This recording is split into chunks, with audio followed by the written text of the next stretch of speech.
mobile and soon on DAB. This is Star Radio UK, the leading Afro radio station in London.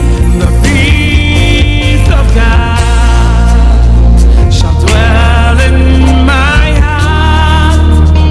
The joy of the Lord will guide my soul. The God of heaven will be with me. This is my portion today. Sunjaya mechefa ene. Sunjaya mechefa ene. Azura sunjaya antama kumabu. Sunjaya mechefa ene.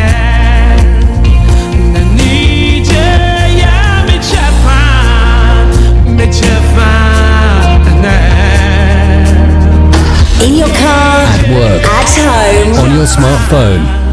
Mechefa ene.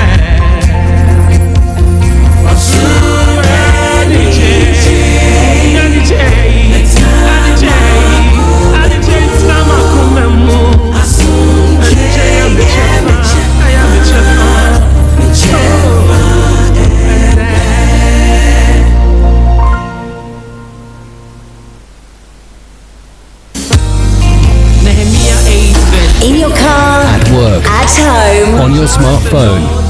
It's your strength.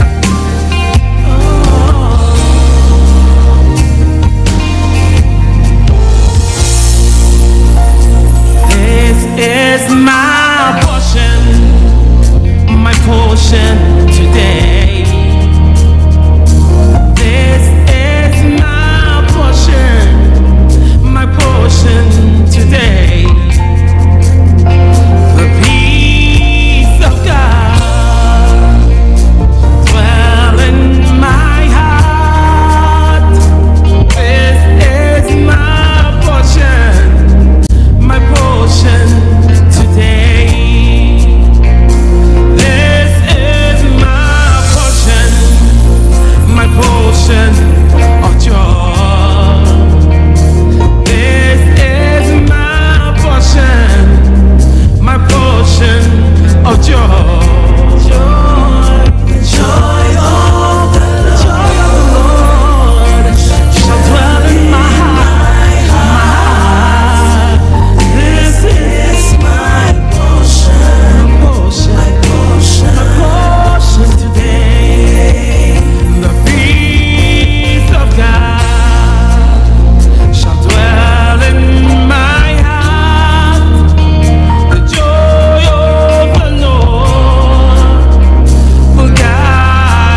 impossible you do. That is why you are Lord. The mighty things you do. That is why you are mighty. The greater things you do. That is why you are great. All the glory and honor to you. The impossible you do. That is why you are Lord. The mighty things you do. That is why you are mighty. The greater things you do. That is why you are great. All the glory and honor to you. The impossible you do. The impossible you do. That is why you are Lord. Mighty things you do. The mighty things you do. That is why you are mighty. Greater things you do. The greater things you do. That is why you are great. All the glory. All the glory and honor to you. This is Star Radio UK. The best radio show.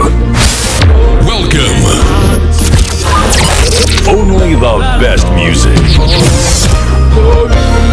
Sit back, relax. Broadcasting live online. The impossible you do. That is why you are Lord. The mighty Mighty things. things you do. That is why you are mighty. The greater things you do. That is why you are great. All the glory. All the glory and honor to you. The impossible you do. Impossible you do. That is why you are Lord. The mighty. Mighty things you do.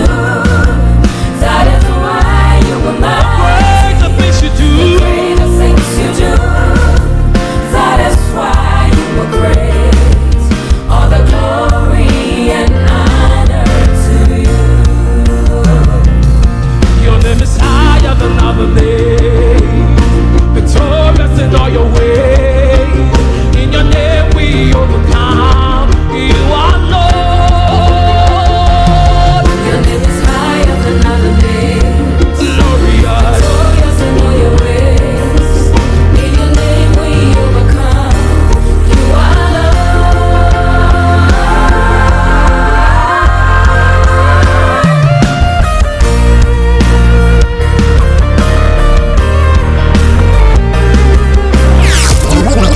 While the others keep on talking, we keep on rocking.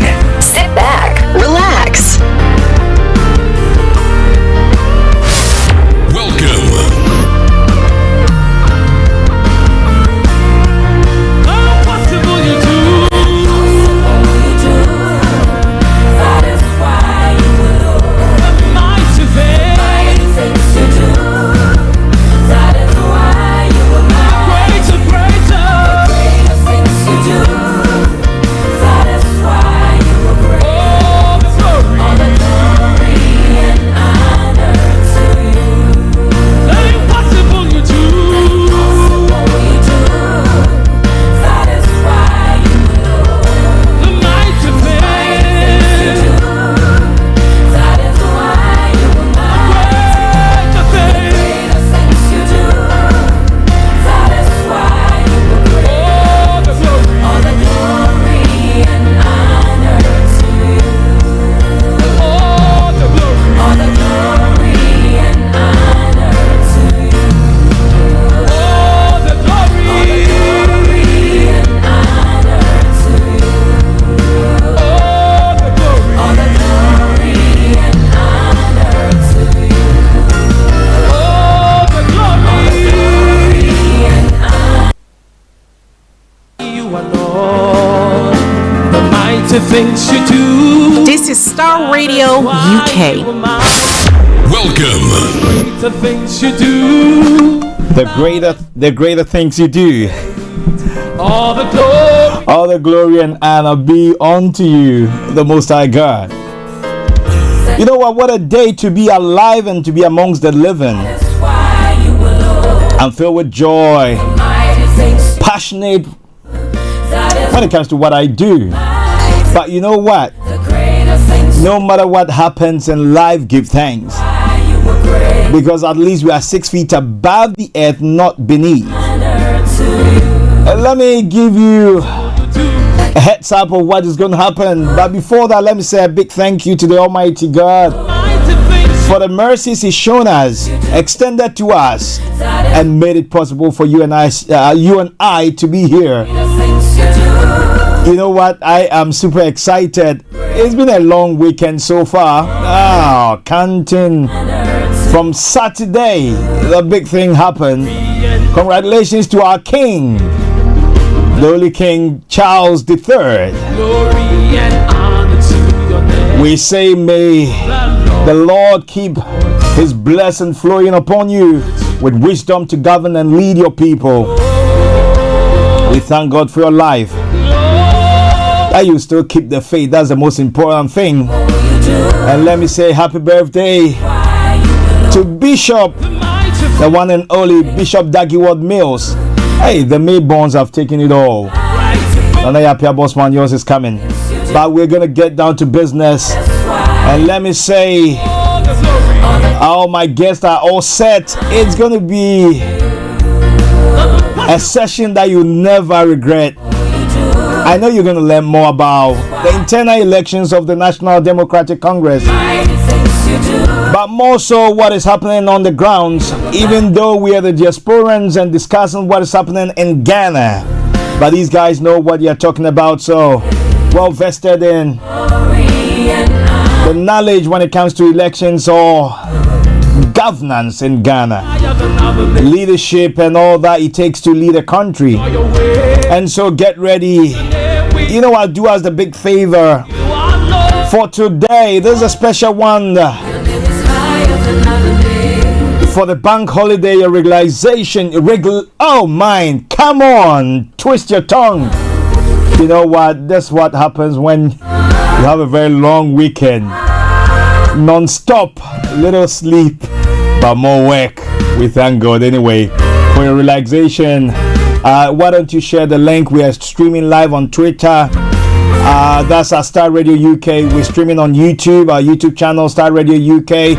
We're streaming on Facebook, couple of pages. KB Bossman Facebook page, Archie Hammond, Star Radio Global, Star Radio fan page, and also on Twitter, and also on TuneIn Radio, and on our amazing interactive app.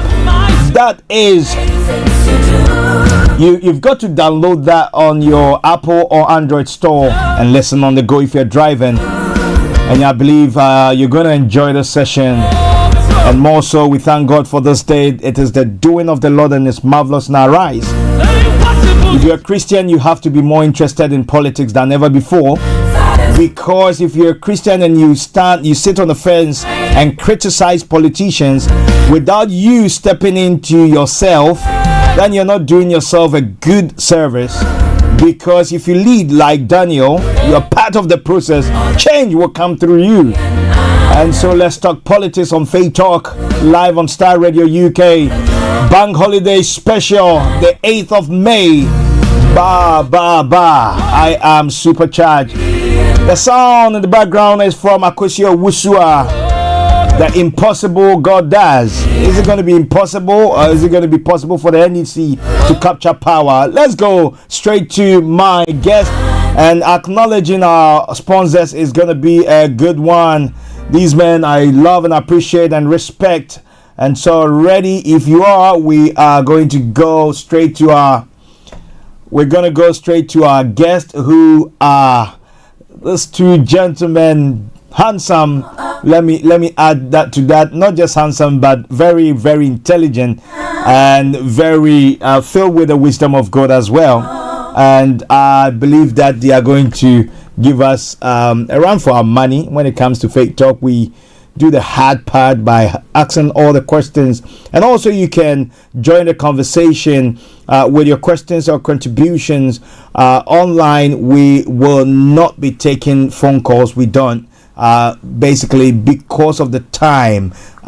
People come on and take the whole time, and if you cut them off, they think you're being rude. So we appreciate if you can do us a favor and just send your message. You can do a voice note on our WhatsApp number 0753966 1744. That's 0753966 and also on Facebook, send us a message if you want to contribute or ask a question, and I believe that it is going to be a good time. So hey, we all said we ready to roll, and let me say very good afternoon to Chairman Conrad.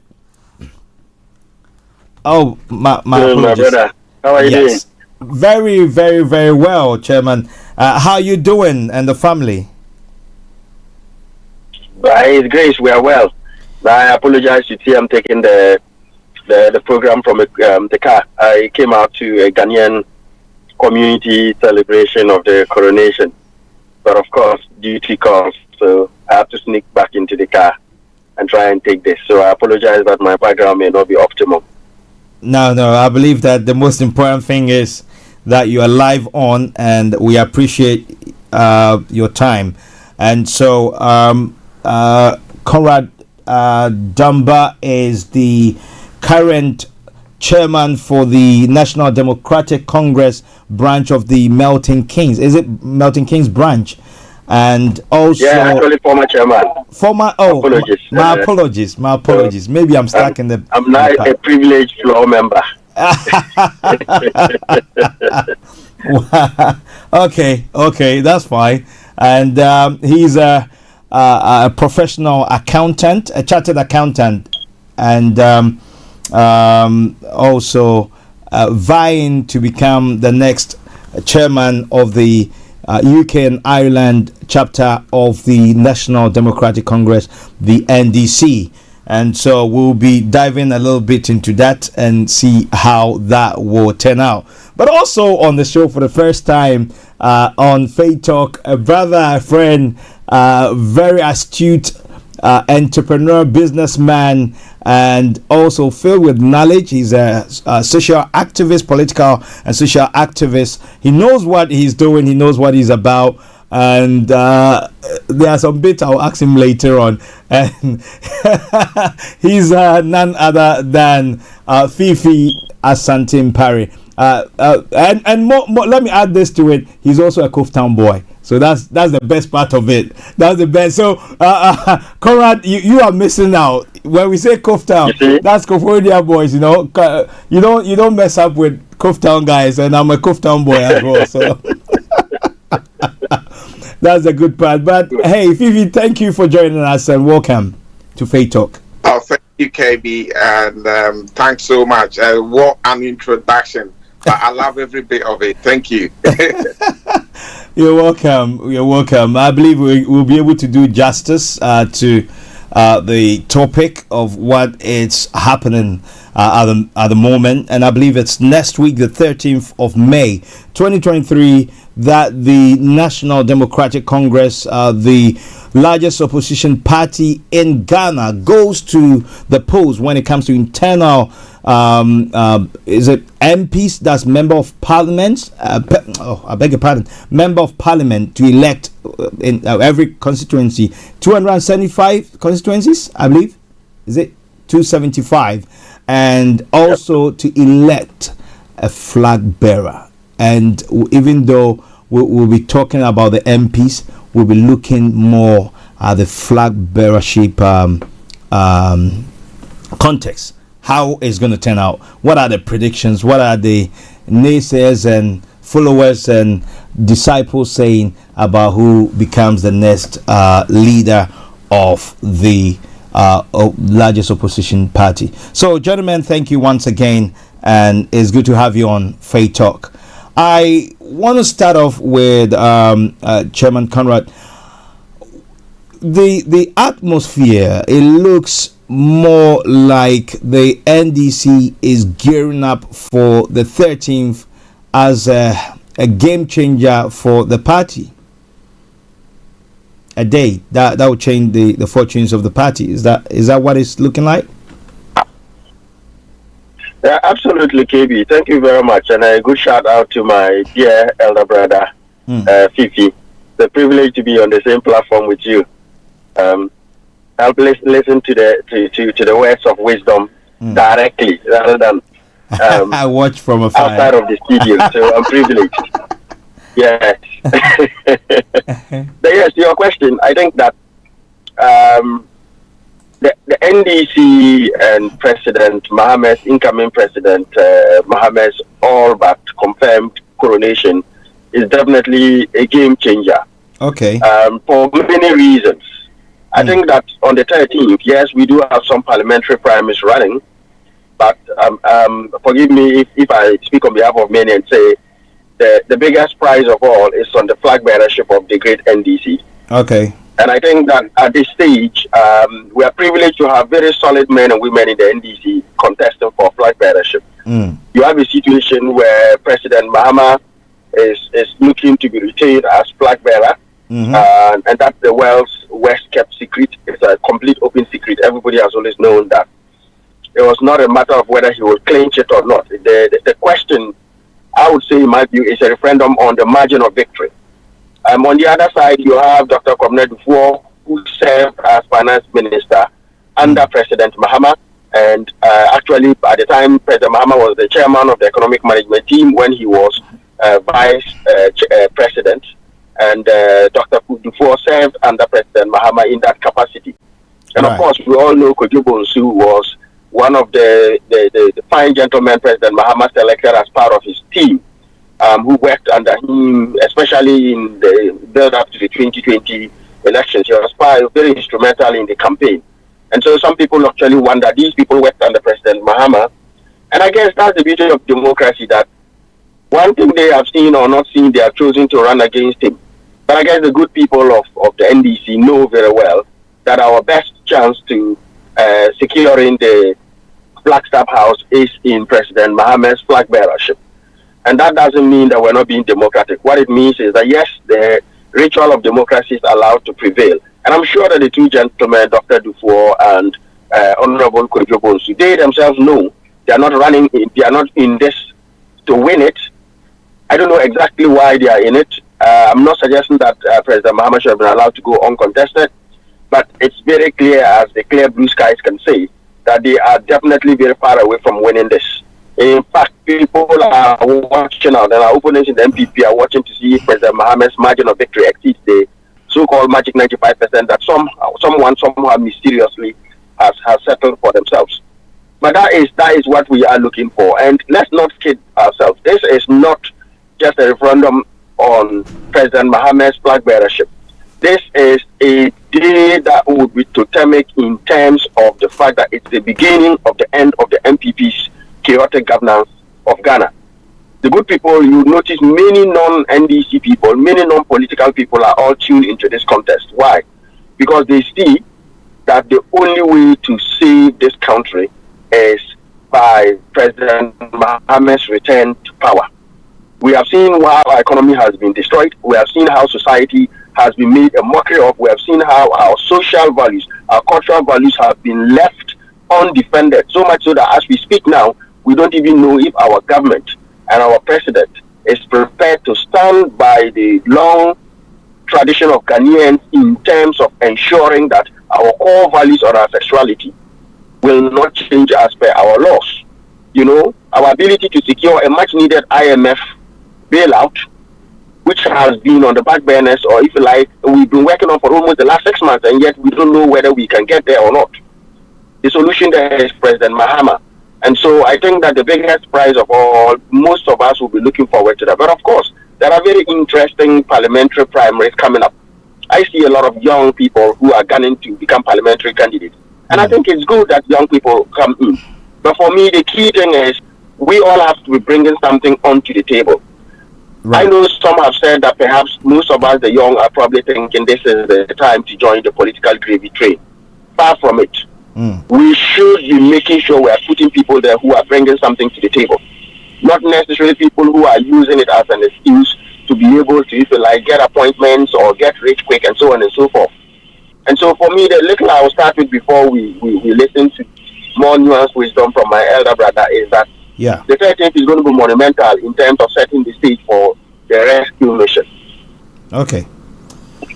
All right. That's a good one, and let me say thank you for that. And I'm going to go straight to the one and only. Just spell me the. Okay. Right. Let me get this sorted. The mouse is trying to play up. Maybe I have to get a cut for it to capture it. But I'll go straight to Fiifi in a moment. Okay, got everything back now. Okay, so Fiifi, you had as a member of the NDC as well. I know you are open-minded. You let me be blunt. I know you have a conscience, unlike others that are not honest when it comes to Ghana politics. Now, with Chairman Conrad making mention of the fact that I know he was doing more PR for President Mahama. That is what I picked up. Do you believe that President Mahama should be allowed to go unopposed? Because that look, the launch of his campaign, I watched it live. I've been following all the politics, and there's a chairman, I think the OT region chairman in particular. He was the spokesperson for all the chairmen across the 16 regions, and he appealed to the other chairmen to make sure that they stand and make sure that President Mahama gets the nod.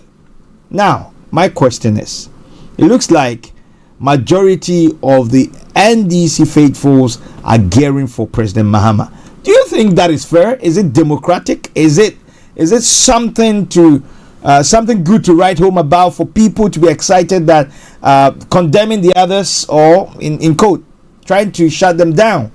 Is it right? Okay. Thanks very much, KB. Thanks for having me here. And also, let me acknowledge my brother here, Conrad. Great to see you, and great to be on the show with you today. Yes, such one of the respected NDC members at the moment in the diaspora here, to be specific, in the United Kingdom. That's very true. And champion his chairmanship. We need people like him to lead the party.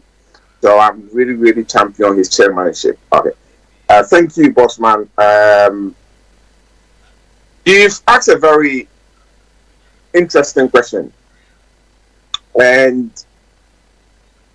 every time somebody speaks, and they speak so well about President or ex-President Mahama, people think, oh, why are we just all jumped on the same bandwagon and projecting him and pushing him to be a president?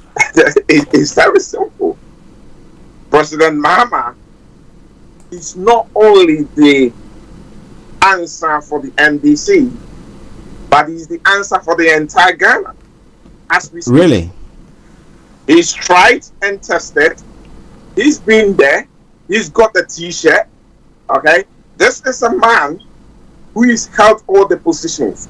And the situation that we are in at the moment, as Ghanaians, we don't need an inexperienced person to go and lead the party. Right. We don't need inexperienced person to be president, to run the country. Because the country is between the rock and the hard surface at the moment.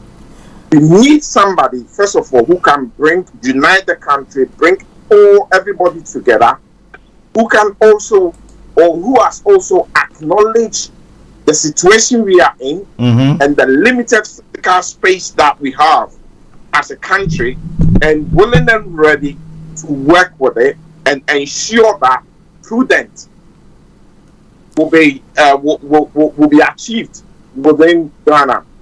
But let me interrupt you a little bit. If you say we don't need try and error in that's what they were saying in Ghana. So do you mean the other candidates are not experienced? They don't have that experience to lead? No, not at all. They, as good as they are, they do not have that experience under their belts as president or ex-president John Mahama has. This is a man who's been there, as I said earlier. He's done it. He's got the T-shirt, and he's willing to come back and push the country forward and make sure that unity. At the moment, we all know economically as well the country is down the drain, and this is somebody who is ready to roll up his sleeves and work, and that is what we Ghanaians are waiting and looking for. Hence, that is why some of us or all of us are jumping on his bandwagon, and actually I'm not asking him to go unopposed. No, those people can go and oppose him, but the truth is only once he's going to emerge as the best candidate and just get the numbers. But okay, thank you for that, Fiifi. Let me say this, that with regards to, I know what Chairman Conrad said. He mentioned the qualities. You've also added bits to it. Now, the other candidate, Dr. Dufour, in his tenure as the finance minister, Ghana experienced single-digit inflation. So that is about the economy now. That experience is under his sleeves, and from what we can see or have seen, he looks like a very good candidate as well. Fiifi? Yes, he does. He does look like a very good candidate. You did mention that under his watch as a finance minister, Ghana experienced a single digit and what have you. What we are missing is when it comes to presidency, it's not just about economy. Economy is great. It's great for Dr. Dufour to be in the party. We all know, even from this part of the world, we have leaders and we have people who are grateful figures. He can still contribute with regards to the economy when JM is leading the pack. There is absolutely no way that somebody is going to say, oh, because he didn't win, he cannot be part of the government or he cannot contribute. No, that is not what we're talking about. He can still contribute. He will bring his wisdom along. He will input along into the party and helping the country to. But when it comes to leadership, as we speak, we have one person, or as a president, we have one person who has been tried and tested. He's been there. He's done it. His policies are great. He knows how to bring everybody together, how to bring the country together. Because don't forget, at the moment, we have a very polarized nation. Country which is divided on tribal lines, because this administration has helped deepen that situation. And we need somebody who will be able to bring the country together, somebody who will be able to fight these galamsey issues that we have, somebody who will be able, if he's done it, I'll give you a simple example. JM, under JM leadership, he managed to do so much within 4 years with a very limited space that he had. And this administration has been given more and more and more. And we're going into a 7th year now. And they haven't even been able to deliver half of what JM leadership or government did in 4 years. That speaks volumes.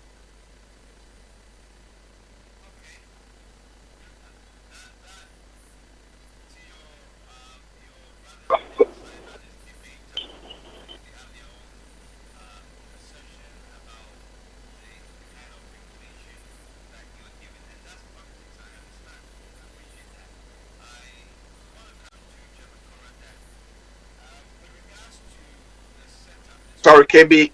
I think you might have to unmute yourself. Oh yeah. We can't hear you. My apologies. Thank you. I said thank you. It looks like from your submission, your brothers on the other side will definitely punch holes in it. You talked about Galamsey, and they'll talk about what Jem mentioned about legalizing the Galamseyers and all the stuff, and it can go on and on. But let's focus on the main deal. Chairman, let me ask this question. It looks like the setup of the NDC now, in the words of some people I wouldn't want to mention their names on, but let me quote, possibly if you know them, you know who they are. That your current leadership, as a party, your chairman, your general secretary, organizers and all the stuff, these are hardcore radicals that are willing to do everything to get the NDC into power. Now, so therefore, it looks also like they are rooting for just one person, and that is JM. Is it fair, or is it politics? Thank you very much, KB. And I think that question is very beautifully intertwined into what my other brother Fiifi has just said. To add to what Fiifi has said, and then I will kind of dovetail it to respond to this question. Right, okay. Your question around, Dr. Dufour was our finance minister up to about 2011, when we recorded 33 consecutive months of single-digit inflation, the highest economic growth rate in the world at the time of over 14%. That is fantastic. You see, what achieved that was the leadership. And as you would appreciate, you see, there were 12 disciples, but one Christ, Jesus. And Jesus' ministry was informed a lot more by the leadership he gave to the 12 disciples. So much so that even after he was crucified, resurrected, and went to be with our Father, the apostles could carry on. And that's where you realize leadership is the glue that brings the talents of and the abilities of the people to achieve the common good. At that time you are talking about, President Mahama was the chairman of the economic management team. The captain of that economic ship determined what resources we put where, prioritize where to achieve what economic goals. So when we were seeking the economic goal of single-digit inflation, he directed the necessary resources to achieve that.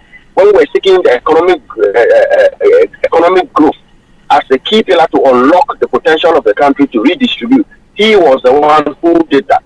And what he did, as my brother Fiifi said, was this: the finance ministry, this is the strategy, this is the piece of the strategy you play. So if you are playing number 10, you play number 10. Ministry of Agri, under the food buffer stock, we need stable food to keep inflation down. So the food buffer stock company that was there, Ministry of Agri, you play your part. Ministry of Trade, you play your part, so that when Agri brings the surplus that we export, we are able to export. And so as a leader of the economic management team, which covers not just the finance ministry, but all of these other trade and other ministries, and as a leader that the late President Mills had put in charge of all these other people, he really and truly delivered.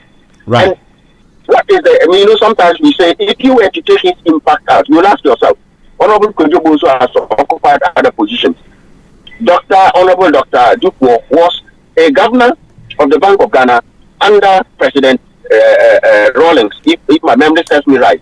The question you would ask is that the Bank of Ghana is very crucial in terms of the way we manage our finances. We did not use the same thing, but it was the sterling leadership of President Mahama. And I'm not here to demonize President.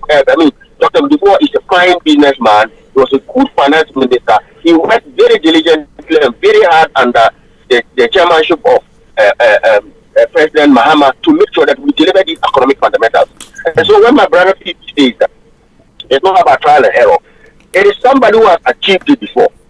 If you are looking for your son to pass an entrance exam, and you have a teacher whose tuition has got a track record of delivering loads of students into that exam, would you rather take your child to that teacher, or would you find another new teacher who says, I used to teach in primary school, and I'm very good at primary school. I used to be under this headmaster. Now I want to be able to start. Technically, Honorable Kojo Bonsu and Dr. Dufour have never been flag bearer, have never been vice president, have never been chairman of economic management teams, have never been president. And we know the pain President Mahama went through to solve Doomsor. Well, in the 90s, I mean, those of us who I was in SS3 in 99, those who went before us in 98, they literally started with candles. Remember in 2003, President Kufuor's solution to Doomsor was to send pastors in brand new pickups to the Kutsumbo Dam to solve it. That all accumulated since independence. Everything by prayer and supplication with thanksgiving, isn't it? Absolutely, but my brother, heaven helps those who help themselves. Of course, President Mahama is a very devout Christian. He prayed, but he listened to God and did something about his prayer. Even when God sent down manna, the Israelites didn't sit in their tents for the manna to fall into their mouths. They had to go out and collect the manna. And so President Mahama is a devout man of God, a Christian, but he knows that when God gives you the manna, the brains, you use that to solve your problems. You don't go and park your problems on the altar of God and go back home and sleep and hope that heaven would help you. And so the track record we have, President Mahama is the only president in the history of our country who solved Doomsor. That had played that for so long and gave us even excess capacity to export to Burkina Faso and make over $100 million every year. In fact, he planned to have Ghana as the West African Power Pool HQ, where we could produce so much power to export to our neighbors, which we began doing. We became a net exporter of power since the 70s for the first time in our history. So we were making dollars, foreign exchange, through what the amount of power that we exported to Burkina Faso, to Cote d'Ivoire, to Togo and the like. That was to stabilize the city. You see, President Mahama, even the IMF has credited all the stable fundamentals of the economy from 2017 up to about 2020 for the great foundation that President Mahama laid. Without that foundation, as we are finding now, this government would never have been able to borrow or access the monumental amount of resources they had. Now, those who argue against that, now look at the foundation they've laid for themselves. Now they can't even borrow from the IMF. And so when my brother Fiifi speaks, look, we are at a critical juncture in Ghana where we need palliative care. We need urgent care. Very urgent care for this economy to rebound, for society to regel itself together. President Mahama has demonstrated capability, has been able to do that. In other jurisdictions, I would personally, if I were Dr. Dufour or Kojo Bonsu, I would have stood, and I still have the feel that at least one will step back in this last week up to it. Whether they step back or not, the people of God have spoken. They say what? Vox populi, vox deo. The people have spoken. The overwhelming majority of NDC people want President Mahama to come back and continue with the great works he has started. We want to set that standard, that President Mahama's standard becomes the standard every leader wants to emulate so that Ghana goes forward. If you reward hard work, if you reward development-oriented leadership, we will get development-oriented leadership to sail this ship called Ghana to our promised economic land. But if you reward ethnocentric comments, if you reward laziness, if you reward propaganda, we are going to be stuck, whether it's the NDC or the MPP. We will be plagued as a nation that will be shackled to the bottom of the ocean of failure and never make any progress. And so when the vast majority of we, the NDC, are supporting President Mahama, I admire Dr. Dufour, I admire Kojo Bonsu, but I think that at this critical point in time, this is not about also ranks. It's communal labor time now. It's national interest. We're not even looking at the NDC. We're looking at President Mahama as the one to rescue Ghana, not necessarily rescue the NDC. I am NDC not because of NDC, but because I want Ghana to go forward. And NDC has a tried and tested way of building the roads, the airports. I'll give you a simple example as I land on this. I come from the Upper West in Ghana. Prior to President Mahama, it took me 12 hours at least to travel down there. Because of President Mahama, I come from Wa, but I was born and bred in Bolga. Going to Wa or Bolga will take me 12 to 15 hours. Because of President Mahama, when I land in Accra today, I can fly, and in an hour and a bit, I am in Wa because there's a Wa airport. Look at the amount of time, if I were running a business, the amount of time I have been taking from 12 hours to about an hour. Those are the kind of transformative economic stuff we are talking about. We are talking about tripling the capacity of the Tema Harbor. We are talking about, Terminal 3, you and I, when we go to Ghana, we are proud. Look at the old one. When we are flying domestic, we are still saying, is this really what we had? It is not impossible. We can do this, and President Mahama has actually demonstrated it. And so if you have a laborer who has done a good job, you hire them again. You don't go and hire another cab laborer to come and do software. Because when we have rich now, Ghana doesn't need software. Ghana needs capable hands, tried and tested, to take us out of these dark days.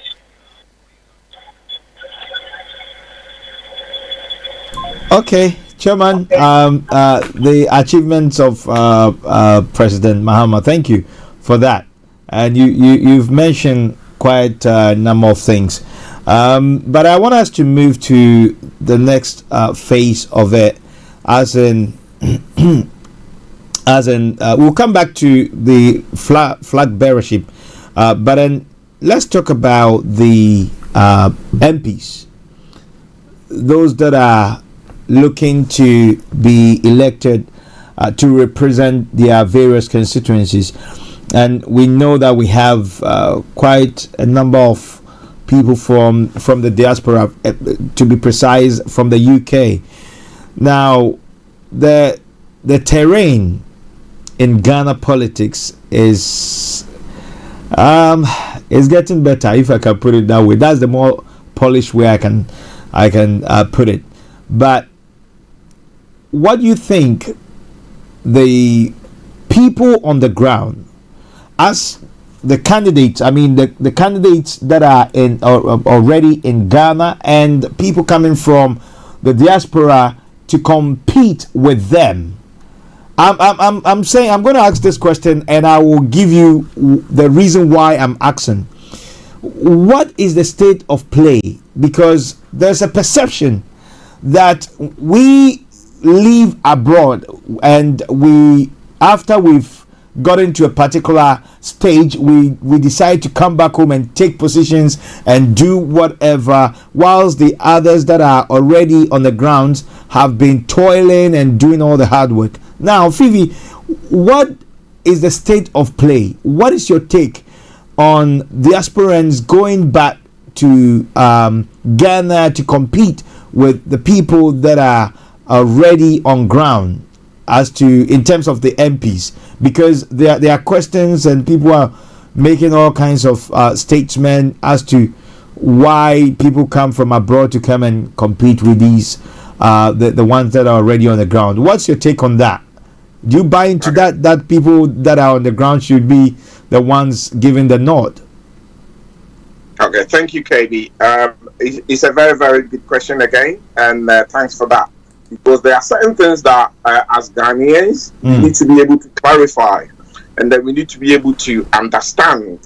These are all part of our growth as a country, or is part of our development with regards to governance. Why do people think that? I'll give a typical example. Yeah. I'll ask a rhetorical question first. Why do people think that when somebody comes from diaspora to come, and I won't use the word even compete, but if that is what they claim to be, that is absolutely fine with them, to try and stand as an MP in their local constituency and go to parliament to represent their people. Why do they think that those on the ground has already done the hard work, and we've just coming to come and push them away? No. Look into history. Yeah. For China to get to where China is now, it took the Chinese diasporans. It took them to go back with the knowledge bank that they have over the years, and also to go back with the resource, whether it's education or money, to go and build the China that we actually see today. And to me, for Ghana to get to the stage whereby we will see development all across, it would take the Ghanaian diaspora also be part of our governance. Hence, I think there should be a space, and we should be embraced and welcome when any Ghanaian diaspora take the decision to go back to Ghana, to go and help in governance, or to actually go and be part of how we are shaping Ghana in the 21st century. Why? Because we all know, I'm not rubbishing those back home. Yeah, they are very good. They do what they do, and they they do their best. Having said that, when somebody is lived in this part of the world, the exposure is far greater. Mm-hmm. The exposure alone take with them to go and be part of a government helps a lot. And it's one thing that I personally am looking forward to, because many governments tend to they tend to push the diaspora away when they are in position, or when they are given the mandate to run the country. But are the diasporans not too nosy? Pardon? The diasporans, are we not too nosy? Trying to get... No, I don't think we are too nosy. But we say as it is, majority of us, and then we tend to ask questions. And you know, the culture that we've built locally, if you ask too much questions, sometimes they think you are nosy. If you say things as it is, sometimes they say, oh, you are overconfident or annoying confident. That is not, it's part of the exposure. It's part of the exposure that we've got from here. So we need to blend the local and the diaspora experience together to be able to build the future that Ghana is looking for. Why? Because we've seen how policies are enrolled here. We've seen how corruption are being. We've seen how economy is being run here. We've seen so many things that makes the West the place that anybody wants to come to, and we are happy and willing to go back to help and build the country Ghana on the same stage. Right. Okay. And I think we need to have a different program for the diaspora take, because it's vital and we need to educate a lot. I asked that question on purpose because there's so much we can offer, but we are seen as a threat to the inferior minded people.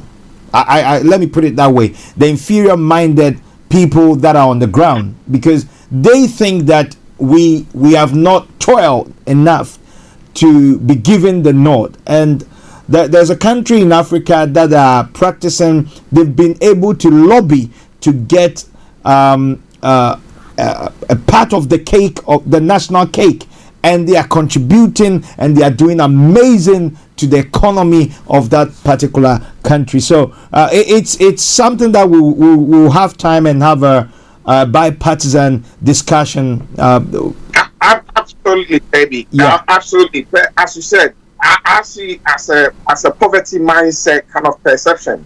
And when we take that poverty mindset out, and then we begin to understand that the abundance mindset and rich mindset, whereby there is a space for every single person that comes to be embraced, and let's all work together and let's all share the national cake together. I think when we do that, Ghana will be called the Ghana that we're looking for, or it will be the Ghana we all want. Thank you. Okay, thank you, Fiifi. And if you've just joined us, hey, thank you for tuning in. This is Faith Talk special edition, bank holiday special edition of the program, and it's streaming live on Star Radio UK. But it's always aired live as this. Like this particular session is aired on Sundays 4 p.m. UK time, every Sunday 4 p.m. UK time. So if this is your first time joining us on Star Radio UK, do us a favor, click the notification button, subscribe, and also like and share the program. We're here to educate, inform, and also make sure that you are transformed. That is the key assignment for Star Radio UK. And I believe that we're going to get into another dimension of this particular program. Chairman Conrad, Let me before I come to you. Let me acknowledge a few of our guests on our guest online. Let me say a big absolutely. Big thank you to Mami Araba France. Mami Araba France says, "Hey, is this French or what? Hele?" She says, "Hele Fiifi." Okay, it's HELLE, so maybe it's French. I don't know. But also I have Ras Kotoka, Mary Lewis. Ras Kotoka. Okay, Ras is talking to Mami France, and then Mary Lewis, Becky Stone. Mary says hello, Fiifi. Good afternoon. Becky Stone says good afternoon, Chairman Conrad and Comrade Fiifi. And Eric Aqua says hello, Fiifi. Good afternoon, bro. Alolo Mansa says Mami Araba. Okay, that is fine. K.O. Achiao says well done, Chairman Conrad and Fiifi. Okay, so please keep your questions and contributions coming. I believe our YouTube channel is also, you can send messages or whether contribution or question.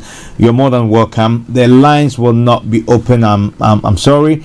You can send us messages so that we read. That will enhance the program so that we can utilize the time allocated to us. Thank you for your understanding, and we can move to the next set of questions to our guest. And let me I believe Chairman Conrad. Okay, let me go back to Fiifi again. Fiifi, in terms of the campaign, the nature of the campaign for the flag bearership for the NDC internal elections, what is your take? How, as compared to the previous years, 4 years, no, that's about 3 years ago, what is it like? Is it more intense? Is it more vibrant? Are people more exposed to the fact that when you come in and tell them A, when you ascend, you have to make sure that you deliver on A? Fiifi. Thank you. Oh, okay. I personally think that it's been a very good campaign, especially by John Dramani Mahama. Okay. His tour across the country has been fantastic. His message has been simplified, and he's kept it very, very, very concise and simple, and across the board, that has been the message. The message has been to project himself, to give himself as the sacrificial lamb, which he said it. He's not going to promise Ghanaians heavens. Why? Because, and I love that part, because over the years, campaigns has been about promising Ghanaians or over promising and then under delivering. That has always been the case. But this time around, he's changing the dynamics of how Ghanaian campaign should be, or political campaign should be. And I love that about him. I love that about this particular campaign. He's telling people the reality, and he's telling you this is the reality. If we want to see change, if you want to see effective government, this is the reality. Let's go and face it. Let's work within that, as I said earlier, limited physical space. Let's be prudent, and we'll be able to yield results. Things we need to cut away. Having said that, at the same time, there are certain promises that he's made to Ghanaians. And to me, I don't see this campaign as to the NDC, because although he was talking to NDC, he was talking to Ghanaians as well, because there is a saying in our language, say, when you want to speak to God, you speak through the air. Okay. And that is exactly what he's doing. He's asking Ghanaians to also listen along, especially the swing voters. We all know a core NDC will always vote NDC. A core MPP will always vote MPP. But we have the swing voters who actually make a winning of election count. Yeah. Because they vote based on policies. They vote based on what they hear, what sounds great to their ears. And he's been appealing to this swing voters and be telling them that, look, this is what I'm coming to do. We're going to work with our limited space. We're going to work with what we have. There are certain things that we think we at the moment this current government has overspending on. We're going to cut down on government. There are so many things you can pick up from his message, and it tells me the kind of leader that we are going to get coming 2020. Okay, the kind of leader. But Fiifi, just before I go to Chairman Conrad, so more or less, the former president has an eye on him being elected. He's convinced that he will win the race, and so he started his campaign already. Is that what you're trying to say? Yes. Yes, because why? You have to be confident in everything that you do. First of all, he has his fan base. He could see that majority, or as you said it earlier yourself, majority of the NDC are calling for him to come. It's a rescue mission. At the same time, it's a national service coming 2024, and the only person that we can go and pull and beg. We Ghanaians are actually begging for him. You could see, I've been on the ground, Teddy. You've seen videos of me being in Ghana. You could see at the back of cars, people are even saying, "I'm sorry, John Mama." People are asking him, "John Mama, please come and rescue us." So he's actually coming. He's offering himself as a sacrificial lamb. Okay. The question I will ask many Ghanaians and our viewers is, it won't cost John Mahama any at the moment. It will cost Ghana a lot. We lost you for about a second. Oh, you did? Okay, sorry. I'll repeat again. I said there is a question, or there is a statement that I will make. Yeah. That it will not cost John Dramani Mahama to come on 2024 to come and help Ghanaians and rescue the country, but it will rather cost the country a lot more if he decides not to come. So it's us begging for him. That is why he's coming as a sacrificial lamb. Okay. The man could have chosen not to even come again to relax, but he's looked at the field and he's asked himself, who is there to rescue this country? There's no one. Yeah. On the lighter note, when you use the word rescue, there's one thing that came to mind. There's, I believe, a gentleman from the opposition party. Is it Hamid? Something like that.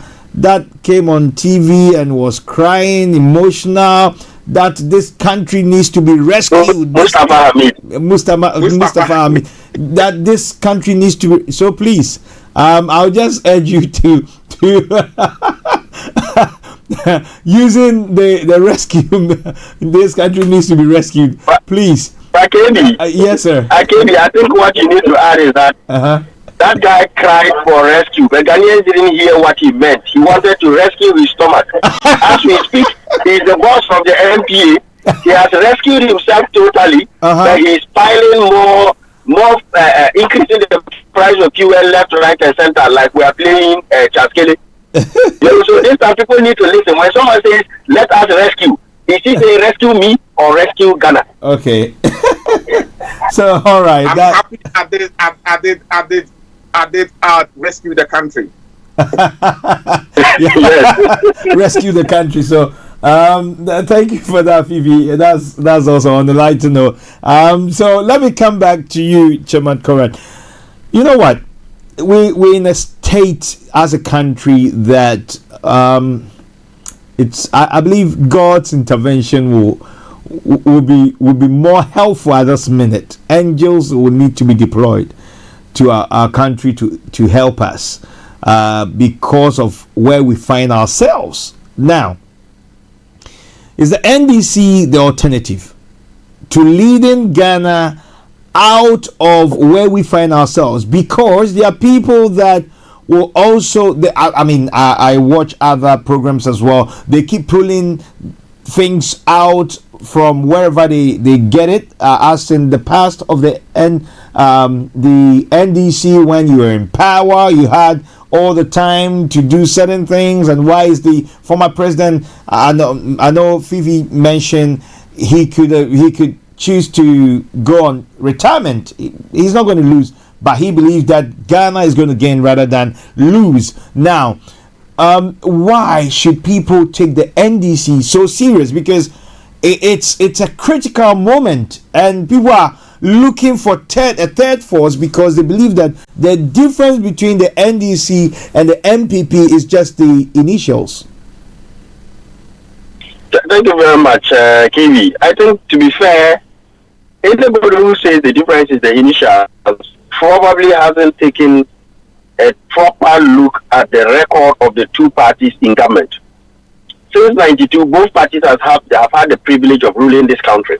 And so anybody making that comment, in my view, would be a little bit unscientific, in the sense that wherever you go in Ghana, whichever facet of life in Ghana, whether you are looking region by region, or you are looking sector by sector, the records of the two parties are there. The NDC from 92, you see, sometimes you need to give, if you like, evidence-based views, and not just the parties, right? When I was a young boy growing up in the north, right, in Bolgatanga thereabouts, there was this whole thing of, let's look at electrification. Akosombo Dam ended way far before you got down to where I lived. It was under President Rawlings that Akosombo Dam was dragged to the regional capital of the Upper East region then, and subsequently to the Upper West. That is an example of how lives were transformed. You didn't have power. Those of us who live around the hospital quarters, because the hospital needed power, there was a standby generator. By 10 p.m., light out. By 6 a.m., they would turn it on, and we were privileged to be on it because our houses were linked direct to the hospital. Right. But the general town itself had a thermal plant that would shut at about 9:30, 10 p.m. and then come off in the morning. The NDC changed that and brought 24-hour cycle of power. Our brothers in the MPP did not always believe that needed to. And the records are there. Look at rural electrification. Look at the national electrification. The record of the NDC is there. Is it not because... Sorry to interrupt you. Is it not because you've been in power longer than the MPP? It's a good question you ask, but let's do the analysis. NDC was in power 92 to 2000, 8 years. MPP came in 2000, 2008, 8 years. NDC came in 2008, 2016, another 8 years, 16. MPP next year will be 16. So we are at par. But even being at par, sector by sector, you see, there is no sector in the Ghana's economy that you can say that the MPP has done even 10% more than the NDC. But there are many sectors where you can see that it is only the preserve of the NDC, especially in this fourth republic. Whether it's stabilizing the country from the doldrums, I'm not going back to PNDC, I'll stay with NDC. The monumental changes, the communication you and I take for granted, we know where it started. Remember the Milcom, the Scancoms, Space Phone, and those days, those strong reforms were done under the NDC. Ekos Mulgaba was very crucial in that as communication minister. Incidentally, President Mahama was deputy communication minister. That is where the backbone of our current ability to have, if you like, MOMO, which is on the back of mobile telephony network, came up. We want to talk about the economy. All the sectors of the economy that are thriving, the NDC was crucial in it. And this is where it's interesting, because the MPP for a long time always paraded the myth of we have the men. You saw we Dr. this, Professor this, and you saw about we are parroting that ad infinitum. But if you look at the economic history of Ghana, put Nkrumah aside, the only party that has been able to give Ghana single-digit inflation in excess of even 12 months was the NDC. 33 unprecedented, 33 consecutive months of single-digit inflation. The highest growth rate in the world, not in Africa, over 14%. And so if you look at that, the NDC's contribution to the economy has been monumental. Infrastructure, if you take President Nkrumah out, and you take NDC out, how many dams has the MPP built power the country. Bullitam, President Kufuor brought it to fruition, although it had been there since independence. But it was President Mills that actually made sure that the building happened. Right? Yeah. So, with the thermal plant, Takoradi thermal plant, the NDC, whether it's in energy, whether it's infrastructure, and when it comes to infrastructure, schools, look at schools, look at roads, look at hospitals. One single hospital, my brother, if we ask this government to mention one single hospital that they have built in the last 8 years, we struggle to find it. As for the NDC's one, you don't need to go far. Look at a flagship project like the University of Ghana, my own alma mater, medical school. Look at Rich. These are hospitals that are of the pedigree or the standard of Western hospitals that are here. And so it's about touching the lives of the people. Look at the E-blocks. They make a significant difference. Chips compounds. My own village got a chips compound, which meant that people didn't have to walk that 5-10 kilometers from Chere into Watown for medical attention. You know, and there are many villages that enjoy that. Look at the E-blocks. For the first time, government was building schools with built-in laboratories and libraries. The facilities that are needed, the standard of those schools isn't interesting that they were completed, and this government decided not to invite one of the communities, and it fully took care of the accommodation of all those military people. That is the quality of education that President Mahama and the NDC have bequeathed this country. And so when people say that it's just the name, I think that they need to move away from the name and look at the track record. And I'm not speaking because I'm a member of the NDC. We need to do. Okay, it looks like we have lost. We've lost Chairman Conrad. My apologies. Oh, okay. I had a call coming through the phone, so I apologize for that. Okay. But I think having put that apart, look, if you do a strong, and we are always happy to have an interactive discussion with any of our brothers from the other side. Pick any sector. As we speak now, look, when President Mahama was leaving office, in spite of the heavy impact of the power crisis we had, which he solved, he ended it with 3.4% economic growth. These people made a lot of noise about it, and it was on the ascendancy. If you read the IMF World Bank report, it told you that the foundation had been set. And everything that happened in economics, look, what you do today, you get the fruits in the next 12, 18 to 24 months. So the economic miracles we were so-called seeing in 2017, 2018, 2019, those were based on the work that President Mahama and NDC did. Now, whatever the MPP started showing in 2017, giving it that economic gestation period of 18 to 24 months. From 2019, what were we seeing? World Bank was warning us that the debt overhang. Already at that time, they have this annual debt sustainability assessment report. 2019 December, they were telling us we are coming off the rails. We didn't listen. COVID came and bailed us out by giving us more money. But we are here because we want to see the impact of the economic crisis you have today. You have to look back 2-4 years ago.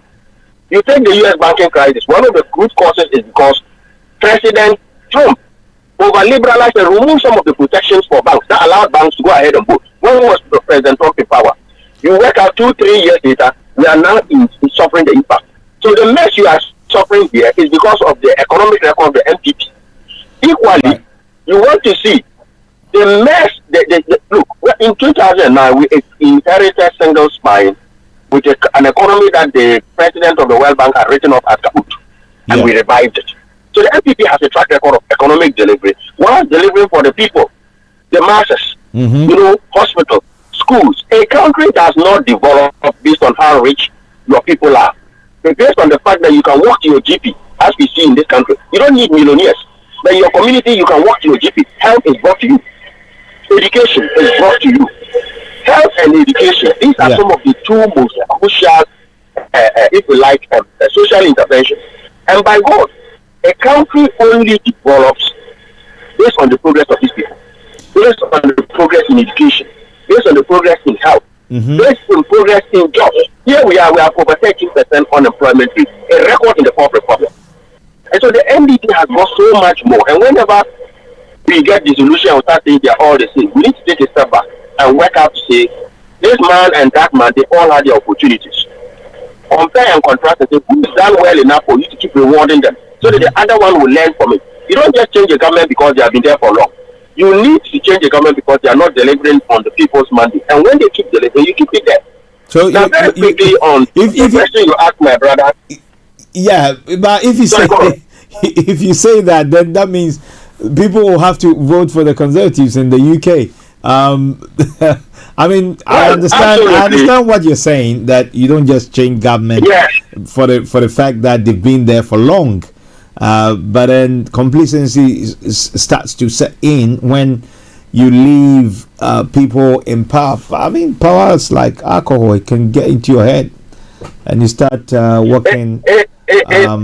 KB, I agree and disagree. Okay. See, I always use the LDP, the Liberal Democratic Party in Japan. They ruled Japan for 50 years in a trot. Right. That is because they were delivering what the Japanese people wanted. You need jobs. You need good education for your kids. You need good health care when you are not well. And you need motorable routes and means of transport. Okay. If you deliver these things, there is no reason why you just change. Look, let's be honest. Your favorite meal, anytime they prepare it, no matter how long you keep enjoying it, would you just change it because you had it for too long? I don't agree with that. It has to be evidence based. It doesn't have to be he has suffered enough. Let's give it to him. That's what Nanado did. Look at where we are. Let's just change them. They've been there long enough. If Nanado was deliberate, I would be an apostle for keeping Nanado there because it's about Ghana. It's not about the NDC or the MPP. Right. You know that we have to be clear on. We are politicians on partisans because we are doing multi-party democracy as a vehicle to developing our people, making sure just as you and I, if we are unwell, we can call 111 or 999 or go to the urgent care center. We want that in Ghana. We want more rich hospitals. We want more University of Ghana Medical Hospitals. We want more Bekwai hospitals, more Apare hospitals. We want more community hospitals, more regional hospitals. That is what we want. It is a sad thing when we see our people drinking Guinea worm infested water, even in this case, Guinea worm has come back, or struggling for healthcare or for education. Chairman, let's begin to wrap up. If you can begin to wrap up, then we can go on the next set of questions. Yes. My simple point I wanted to also add to what my brother Fiifi responded to your question of people from here going back. Yeah. Many fine men and women have gone back. My brothers and compatriots in Ghana should remember this. It's not like you were doing the work and others are coming to enjoy. Leadership is not about enjoying. Leadership is service. It's labor. As the good book says, the harvest is what? Massive, but the laborers are few. Why will you complain when people are coming to help you get a job done? Unless you see that leadership as an opportunity to lord it on people and to enjoy rather than to serve. I certainly don't see any reason why. If I'm doing my 1 or 2 walasa and you're coming to help me, I say, go away. When I was suffering, I'm still suffering. Leadership is about hard work. And that is the focus we have to have. But my brother nailed it when he said, we have been able to come out here and see a different view of things. That experience must be brought to bear together with the local element, like the Chinese, the Japanese, and the Southeast Asians have that. We should not be driving people away because all of us were born and bred in Ghana and came here. So why is it that suddenly when we want to come back, they say, no, you are British? Possibly you've upgraded a little bit. You've set up your own place. You're running a good business, just like my brother Fiifi. And so when you get to town, people are like, you see, these guys are living large. You know, they've come to take everything that's ours, including their properties. Let me put it that way. It's a very wrong perception, okay? And they have it. I always say that somebody like myself, people might live in Ghana and I pay taxes in Ghana every year more than them. Because I have things in Ghana. I pay a lot of taxes in Ghana. You'd be surprised. You know? So I'm contributing to the economy of Ghana. Hence, yes, I'm a Ghanaian. I have every right to take any position that I think I can go. And I can compete with the others and take, and as my brother Conrad said, it's about serving, making sure that I can serve the country and contribute my quota to the country for the development of the country, and that is what it's about. Whilst we're on this, quickly, if we can spend, let's spend like 5 minutes on this particular topic. The MP hopefuls that from the UK that have gone back to contest. What is happening? I know they are campaigning. What any news on how they are doing? Because I mean, as diasporans, definitely you want to know their welfare, what the state of play, and are they being able to deliver their messages, put their messages across, any challenges that they might be facing. We can do this in 5 minutes. Let me come to okay, Fiifi, do you have any info on that? Okay, thank you, KB. Before I start that, let me say a big thank you to my brother Conrad for hitting on all the good things that NDC as a social democratic party has done over the years. And KB, I'm just going to give you one reference. Okay. In addition to what my brother said, if you go back to Koforidua, we know that Koforidua, which is a New Dublin South, is predominantly over the years since on this Fourth Republic, they've always been voting NPP. Yeah. But if you go back to Koforidua as we speak, the finest road in Koforidua is between the university going all the way down to Oyuko, which is a direct carriage road. It has become one of our prime location in Koforidua as we speak, where we have all the hotels like Premier Inn, Bedtime, what have you, and everybody looking for that land is a prime location. It's difficult for you to even have a land there. This road was done during NDC's President Atamil's time. Okay. The university was done by the NDC. It was then Koforidua Polytechnic. Is it the All Nations or it's different? No, this is Koforidua Technical University. Oh, right, yeah. Okay. Yeah, Koforidua, it was Koforidua Polytechnic. And then, yes, and then I was in Ghana about 8 years or 9 years ago when President John Mahama came and changed it to a proper university. I happened to be in Ghana that very week, and I was in Koforidua when he came, and there was a whole lot. And this university has brought the Koforidua have benefited economically from it. Why? Because people have come from all over Africa to come and study there. People, landlords who have built hostels across that area are all benefit from the proceeds of what the NDC visionaries saw and did, and these are some of the things that I speak about. Having said that, the New Dublin South, going to Ekrapim North, predominantly an NPP stronghold. Ask yourself and ask anybody there, what has NPP done for the area? I can't mention one. I cannot mention one.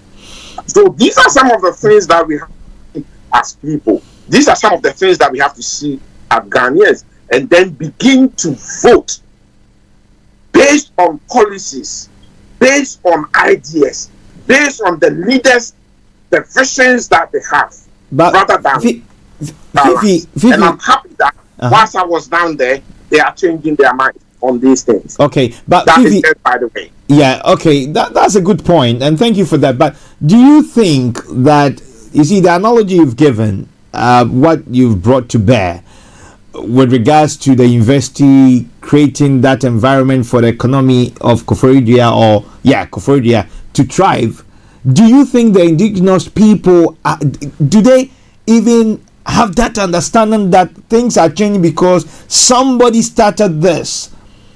Do you believe that they have that understanding? Maybe they don't know. For them, it's an university that has been set up, and once there's a demand. But as you rightly said, somebody having the vision to start that process. And also you mentioned about the stronghold of the current government, the government in power, that's the NPP. Look, it will amaze you. I don't know if it's you or Conrad that mentioned that when people are stuck in their ways as to they don't care about the policies, and the Vice President, Dr. Mahmoud Baumia, is sort of teasing JM that he should mention one policy that he's brought to that he's ever put in place to help the people. But my main question is, do you think that the people, the locals, know that because of the university, what a university can do to a city? Do they have that understanding? KB, that is a very good question, and that is why we are all working very, very hard locally in our various locality and on the ground to ensure that we enlighten the people more. And that is one thing that I do when I'm there. We hold meetings. I work very, very close with the NDC youth over there, and we asking questions. I grew up in Koforidua, as we said, and because it's predominantly NPP. Yeah.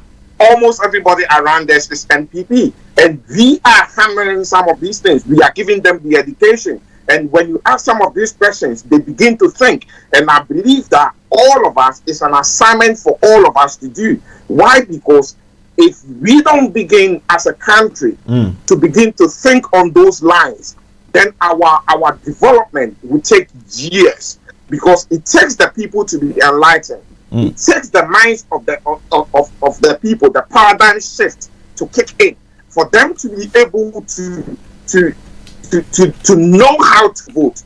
And then once they begin to know how to vote, it wouldn't take anybody or any politician to go into their houses and give them key soap, and give them a t-shirt, and give them possibly a few or a little amount of money, and then say to them, go and vote for us. And then after voting for them, these politicians will go to Accra. They never hear of them, and the people then end up suffering for 4 years or 8 years.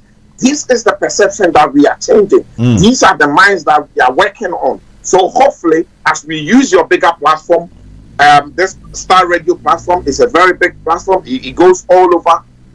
We have to keep educating. We have to keep educating. And education should be one of the things that no Ghanaian should stop. Because once we stop that, we will keep having the issues voting on political lines, or saying in our local language, we dear or media, into your comfort cry or your media, or you didn't cry or your media. No. The people of Israel did the same thing. When Jesus and Barabbas was presented to them and said, hey, this is Barabbas. We know he's a thief. He's committed crime against the people. This is Jesus, the Son of God. I do not have anything on him. Do you want me to give you Jesus the Barabbas or Jesus the Son of God? And the people scream, we know Jesus the Barabbas is the thief, but he's our thief. Hence give us Jesus the Barabbas and crucify Jesus the Messiah. Why? Because they knew that at least Barabbas is theirs. So they would take Barabbas, even though they knew Barabbas was a thief and was at fault. Chief arm robber. Chief arm robber. Somebody say connection man. I don't know what that means though. Anyway, let me come back to Chairman Conrad. Thank you, Fiifi. And if you've just joined us, you're live on Star Radio UK, and this is Faith Talk. We stream live every Sunday from 4 p.m. to 5:30, and where we talk about everything in the kingdom. It's more, I don't like using the word religious, that is a Christian focused kingdom promotion program where we talk about politics, finance, health, everything that a human being will need on earth. We talk about it. That will enhance and advance your life and my life. We talk about it because everybody has faith in something, and what you have faith in is what can change you. But we recommend that it's only the Christ, the Savior. And so this is every Sunday, but there's a special one for the bank holiday. The diaspora take us to discussing and talking about the NDC internal elections that's coming up next week, the 13th of May. It is going to be fireworks, and we'll try our best. We have people on the ground that will try our best and get some reports across, live reports across for you in the diaspora. So keep faith with us, and throughout also the week, I believe that Archie and the team, the morning show team, will be doing justice to the upcoming elections, the internal elections for the NDC as well. So just get a look on Star Radio UK, subscribe, and also like, share, comment, and let us enjoy every moment. It's about your country, my country, our motherland. It's important. We talk, we discuss, we share ideas. God has not placed wisdom in one person's head, then that person would have just slaughtered us. But he's given wisdom and spread it across board. And as we talk, we discuss, we get the best out of each other, we complement each other, we get to build our nation, the only nation and country we have, the most prosperous nation, I believe, in Africa, is called Ghana. And we have everything it takes, but mindsets are wrong. And that we need to try and push to change, to transform our nation. We love the nation of Ghana, we love the people, but in the diaspora, how do we change? We'll be coming back with that topic, and we'll be diving into it. But Chairman, we've got some few minutes to the top of the hour, talking about the MPs, the MP hopeful for the NDC that are from the UK. That's from your in other words, let me put the UK chapter, UK Ireland chapter as a constituency, from your constituency in the UK. How are they faring? Are they enjoying the experience?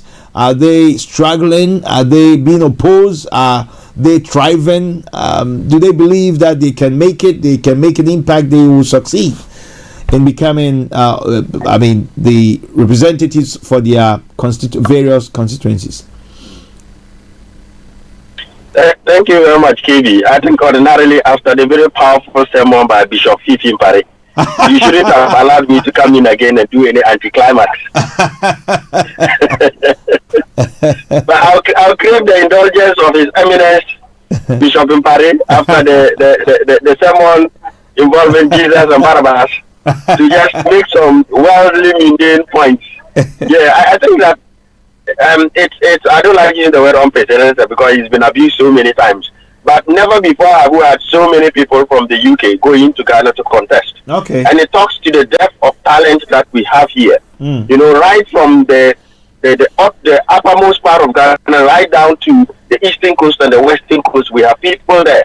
You know, from the extreme western coast, we have our own sister Kukwami Bisbisi from the Great Milton Keynes branch contesting at Hunter West. Wow. Then you have Comrade Ken Johnson, chairman of Telford, contesting, I think it's Pazeman. Then you go all the way to the eastern coast. In Pando, you have Divine Agbeti. In Hawaii, you have our sister from Scotland, Vera Hayibo. I mean, a branch that is so dear to my heart. One of the branches that I work quite hard with their current chairman, Dr. Ayanaba, to help set up in Scotland from 2019, 2020, thereabouts. We go to the Middle Enclave. Again, we have another fine gentleman from Milton Keynes, Ibrahim Guidu in Bossman. Then you go all the way up north, not that it's the icing on the cake, but you have our current communication officer, Fiifi, and myself, our boss in the communications department, Simon, contesting for the very, very, yes, the Davrongo Central, which is a very hot seat, a seat where almost no incumbent is ever able to retain it, with a few exceptions. And so across the length and breadth of the country, you have the NDC represented there very strongly from the UK. And I think that they bring, even if they do not win, they would have given a good run for money to those who contest there. And that's what we have to be proud about. Sometimes it's not about the victory, it's about what you bring to the party.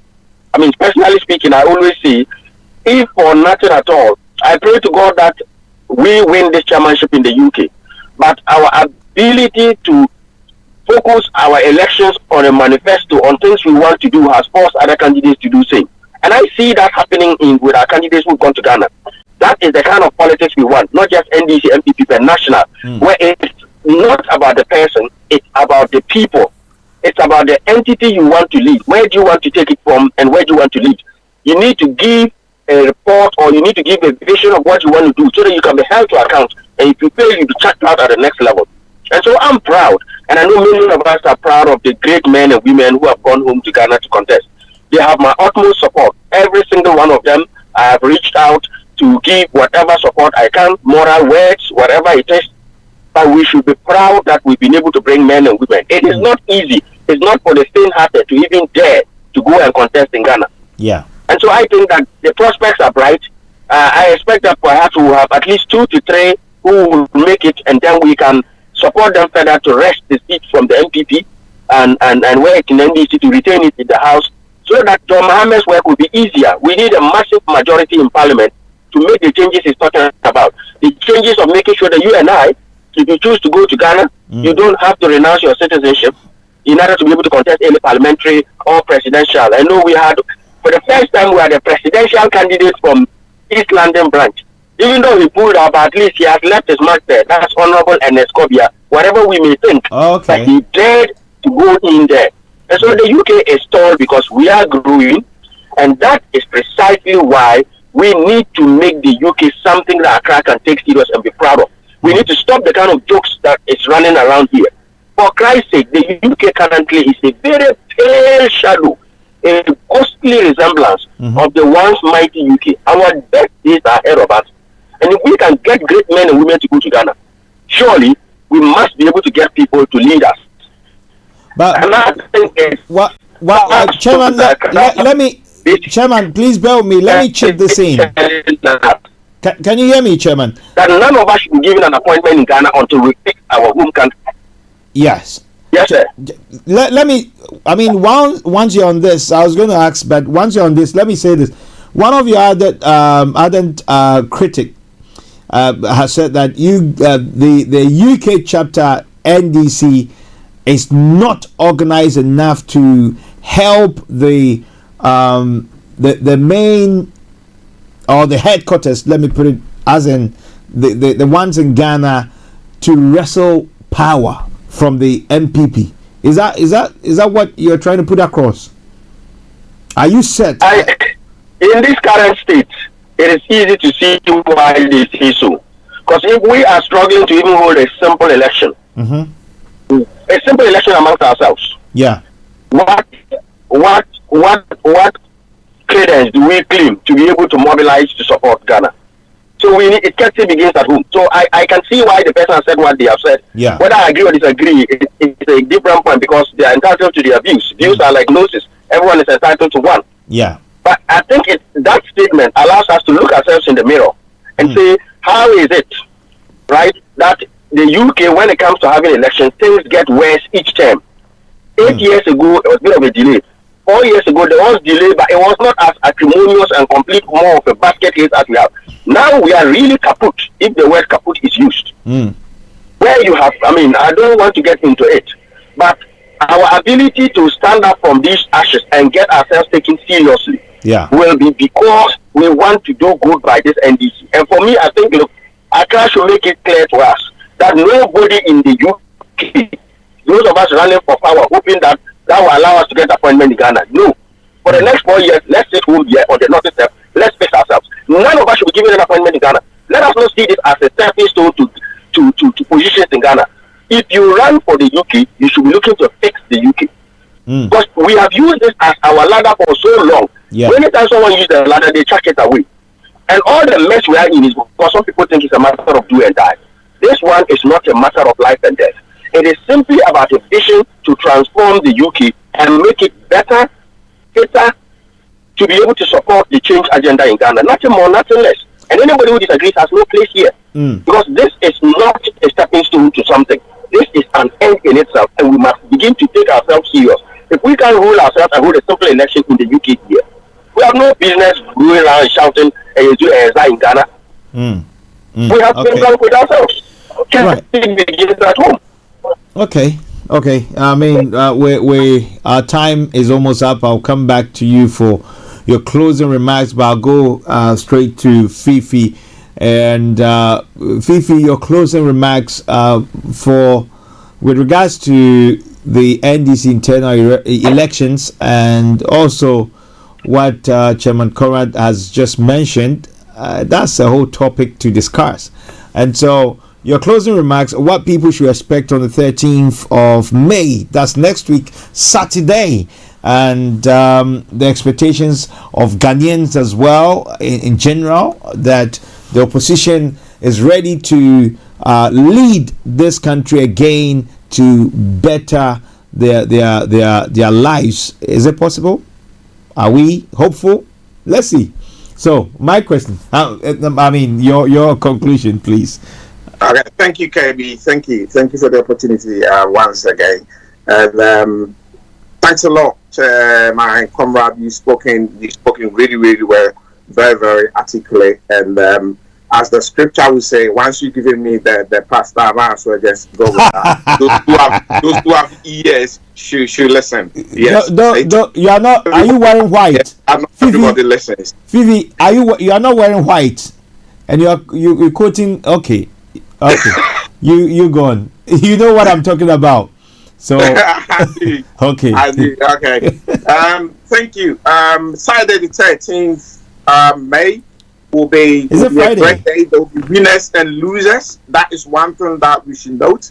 And when you lose, we don't want bad losers. We want people to actually congratulate each other when they win, and then we have to then come together as one party to go to Ghanaians and tell Ghanaians what our vision is, what our mission is, what we want to do, and to be able to woo the heart of Ghanaians, and let Ghanaians also trust the NDC to give us the power to John Dramani Mahama to come and govern the country. I don't like the word rule, because he's never ruled. He has always governed. And he's a exemplary leader that we all been waiting and looking for. Also, with regards to the election on the Saturday the 13th, Chairman Conrad did mention something which is very, very important. It's not about winners and losers just like that. It's also about,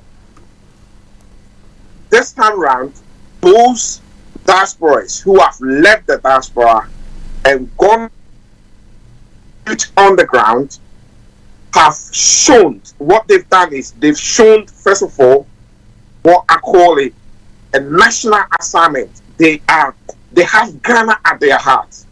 KB, you and I know who will leave diaspora with all the opportunities around them, and all these people, their resume, they hold very, very, very high resume. Somebody like Divine Ageti, he's a cyber security consultant, a former British Army soldier, PhD student contesting for Pando, and Ken Johnson as the medicine professional, and also what's his name, Vera, and what have you. All these people, they hold a very, very, their resume alone tells you. You said one of them is what, a former military. Yes, he was Divine Agbeti. Divine. He was, can that be verified so that we don't get another? Can that be verified so that we don't get another issue of army officer from somewhere? No, I can verify that on behalf of. Okay. He's a gentleman I've worked with. I mean, he's not only an ex-military man, but I worked with him in Barclays. When I worked in Barclays, he was in the geopolitical department. Okay. You know, so I know him very well, and I can test his professional capabilities. We don't want to say where, but he's been a consultant to Bank of England. So what Comrade Fiifi is saying, these are no men or women of mean repute. Okay, let Fiifi conclude. I mentioned that I interrupted him for a reason, and possibly he's not caught the why I was asking that. But we don't have time. I would have.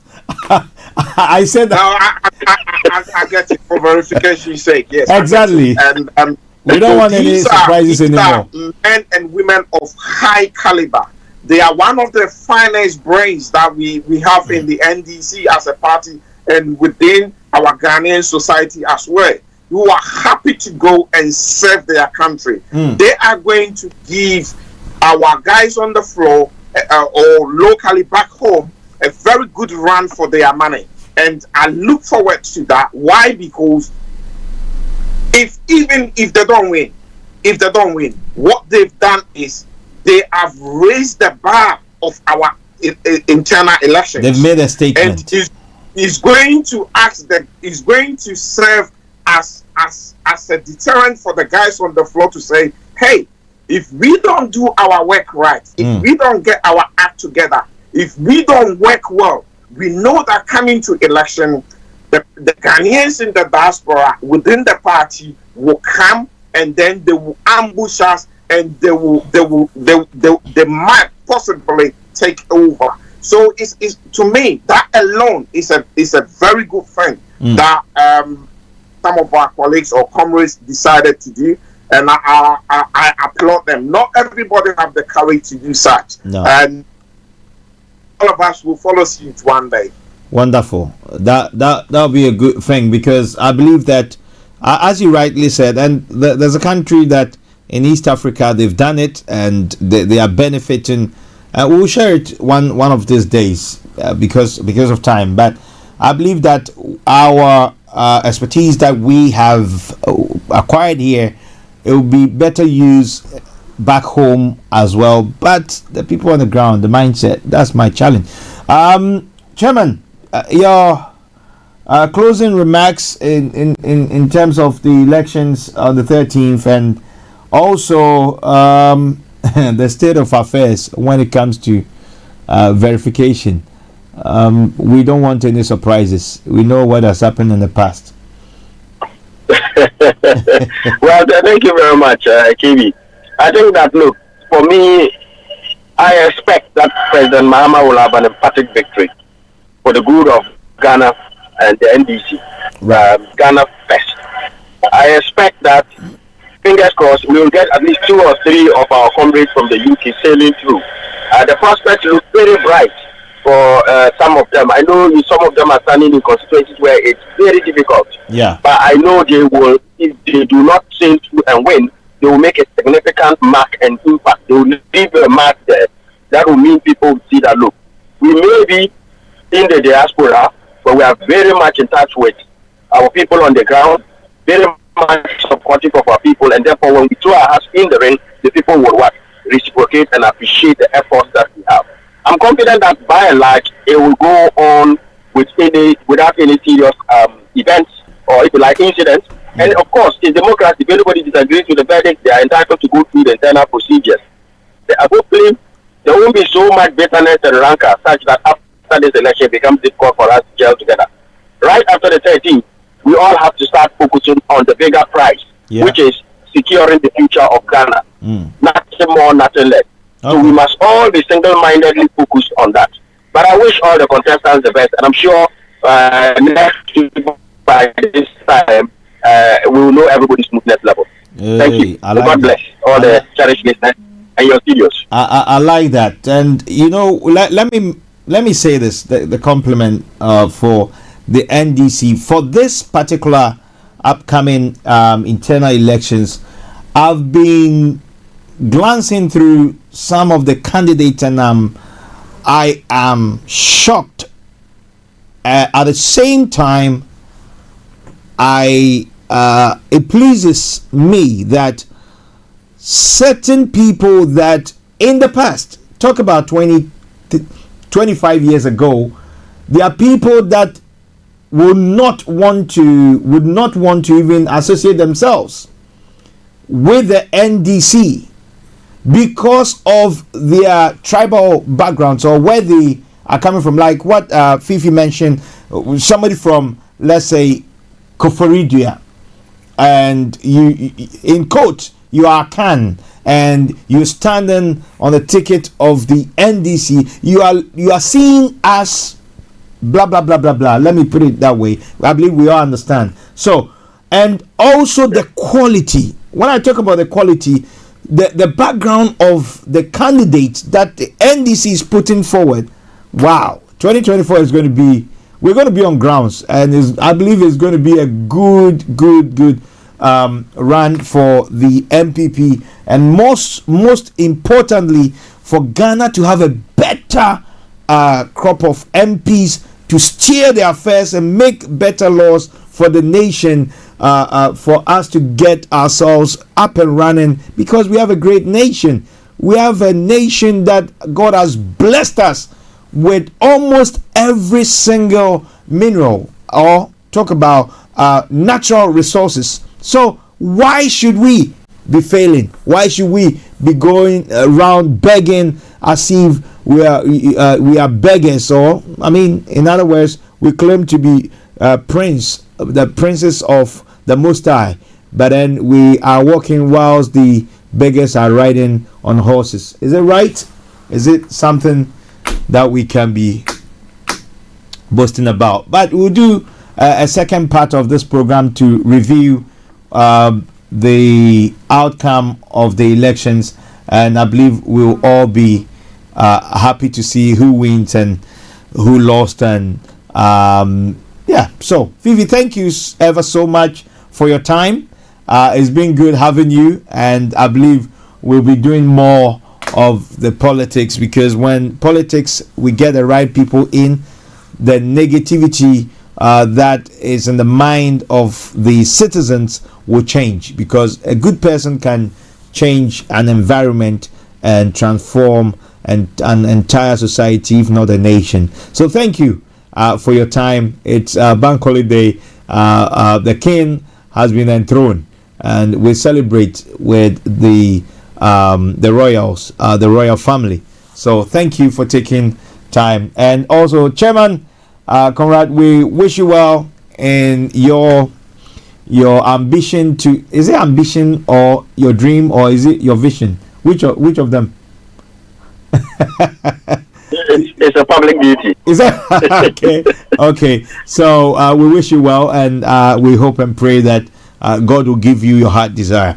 And also we wish the NDC well, and I believe that the best person that God has ordained will win.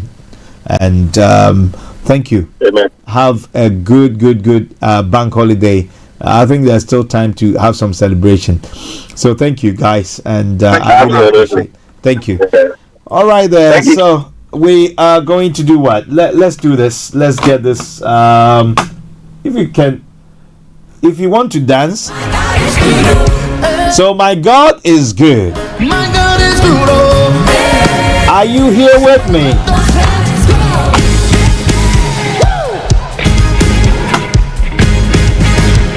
Okay, let's do this. Only the best music. This is Star Radio UK. You see, before I go on, let me also acknowledge some few guys that join us on the social media, our handles. Malik Dramani Mahama says kudos to the two gentlemen in your studios. Thank you, Uncle Bossman and Star Radio, for this very educative show. Regards to brothers Frank Davids and Archie Hammond. Thank you, Malik Dramani Mahama. Thank you for the compliment. We appreciate it. And Archie and Frank will hear about it. They are watching live. Thank you ever so much. KOHL, thank you. We say thank you all. And on YouTube, Gamer Twins says Conrad, kudos. Thank you, guys. My time is up. I have to wrap up now. God bless, no stress. But hey, let me say a big thank you to Kerry's Furniture. If you're looking for furniture in Ghana, look no further. Kerry's Furniture, Community 25. You'll be able to get double for your money. You know what? The sale is still on. Mention Star Radio UK, you get 15%. Quality furniture from some quality designers that have put the furniture together. An interior deco for whether your hotel or Airbnb service, or whether it's your residential, your holiday home. Look no further. Kerry's Furniture. Contact them. We can take the calls on their behalf for you. You can contact them on on Twitter and also Instagram and also on Facebook. It's Karis, that's Kharis Furniture. Send them a message, they will contact you. And also, if you want to reach them, you can also give them a buzz through us on 0208 133 2257. That's 0208 133 2257. That's Karis Furniture. Quality speaks for itself. Their base Community 25 at Top Oil Petrol Station. Massive building, you can't miss it. And so look out for them. And also in Atlanta, Georgia, they are based in Atlanta, Georgia, and they can deliver to your doorstep from Bogota to Achimbagro. Look no further, they'll be able to deliver. You see, his message is it endures forever. I'm super excited. It's bank holiday mood now. Let me say that CIG Properties, that's Cornerstone International Group Limited. If you are looking to invest in the UK or looking to invest in Africa, look no further. Look, you know what? You might have been deceived by other companies or individuals, but not with CIG Properties. That's Cornerstone International Group Limited. You can log on to www.cigpropertyuk.com. That's cigpropertyuk.com, or reach them on 0203 916 5588. That's 0203 916 5588. And if you are looking for a mortgage, if you're looking to sell your property or looking to get a mortgage, they'll be able to help you out. That's CIG Property. Come discover greatness. Jehovah Adonai Elohim. Mayor Associates is a company. If you're looking for a company to take your next project or your current project from conception to completion, give you value for money, you want a trustworthy company in terms of your building or real estate project, whether commercial or private, or your holiday home, is Mayor Associate. They are a project management company based in Ghana, and you can reach them on 0208 133 2257. That's 0208 133 2257. And you can leave a message, or they will get back to you if you do leave a message. Jehovah, turn my life around. And let me say that M&M Concept can turn your business around. If you're looking for a company to do all your designs, graphics, banners, and all merchandise, look no further. These guys, you see, are beautiful flyers and merchandise, t-shirts, pull-up banners. It's got to do M&M Concept. KT and the team are a global company, professionals that can deliver on the tightest of deadlines, and they'll deliver on time for you. They sponsor us and we recommend them to you. Don't go and get some designer that will give you all kinds of anything, just anything. But hey, it's important that your image as a company or a business is set up properly. So M&M Concept will do just that for you. So you can reach them via us on 0208 133 2257. That's 0208 133 2257. And then you'll be able to get 15% discount. Thank you ever so much for tuning in on this special edition of Faith Talk live on Star Radio UK. We're wrapping up now, and let me say a happy big birthday to Bishop Dagiwad Mills. Papa, we salute and honor you, and more blessings and power to you. And Meslin Tutu Ofoiwa, God bless you, and happy belated birthday to you as well. And let me say a big thank you, and a big happy birthday belated one to Prophetess Abena Hackman. Hey, woman of God, we salute and honor you and thank God for your life. They're all awesome and beautiful and powerful things God is doing with your life. You know what? It is just the beginning of greater things that God is going to do in your life. I salute you, and may the Lord continue to honor you. Congratulations once again, Prophetess Abena Hackman. And I salute all the gallant men and women of Tend to Christ Commission. And these guys are amazing. God bless you, apostles. Atabadu Senior. Oh, how can I forget this? Please forgive me. Let me wish His Royal Majesty Otumfuo Osei-Tutu, the one and only King of Ghana, Ashantis and Ghana. we were able to pay homage and Nana Ohene One. We salute you and thank God for your life. It was an honor to meet you, and we pray for God's blessings upon you and great grace, and happy birthday to you once again, and more power and blessings to you, more grace. And so Apostle Atabadu Senior, Apostle Atabadu Junior, Apostle Julius Amwa, Apostle Kenneth Esiama, Apostle Solomon Akole, Apostle Robert Asari, Apostle Grace Kisira, Prophetess Dr. Lillian Achim, more power to you. Mama Justine, God bless you. Mama Rosemary, all the way. I salute you, Mommy.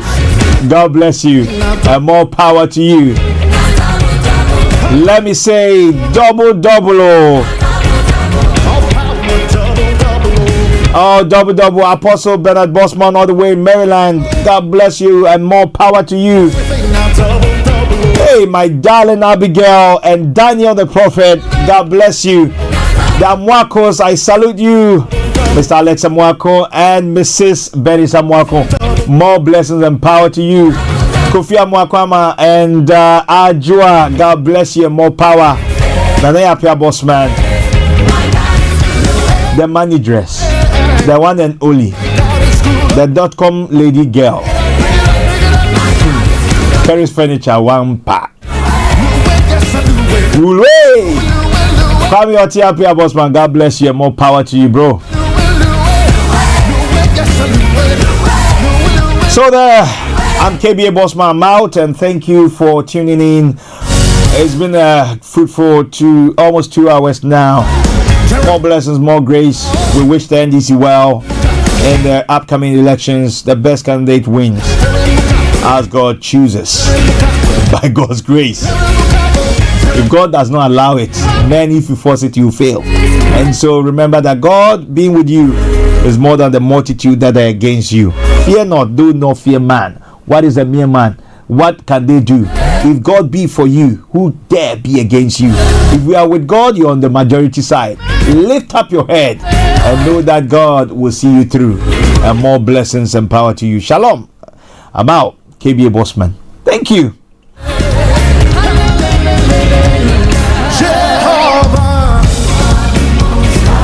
Jehovah.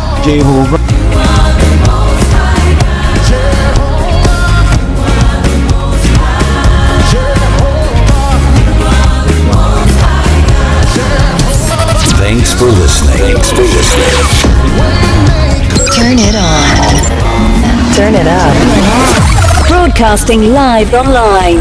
Online, on mobile, and soon on DAB. This is Star Radio UK, the leading Afro-Caribbean radio station in London.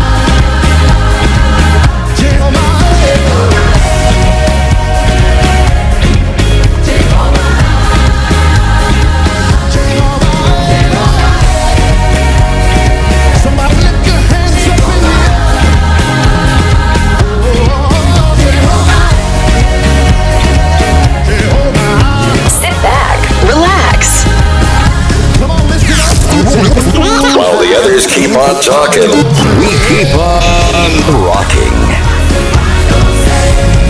Who has the final say? Who has the final say? Who has the final say? Jehovah turn my life around. He has turned my life around. Does he make so way? When there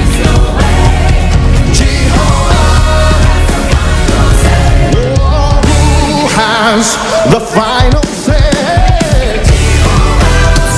Thanks for listening. Thanks for listening. Who has the final say? Say who has the final say? Oh, who has the final say? Jehovah, turn my life around. Let's turn my life around. 'Cause He makes a way. When there is no way. Jehovah. All around the world. Jehovah has the final say. Are you ready to turn it up? This is Star Radio UK. Only the best music.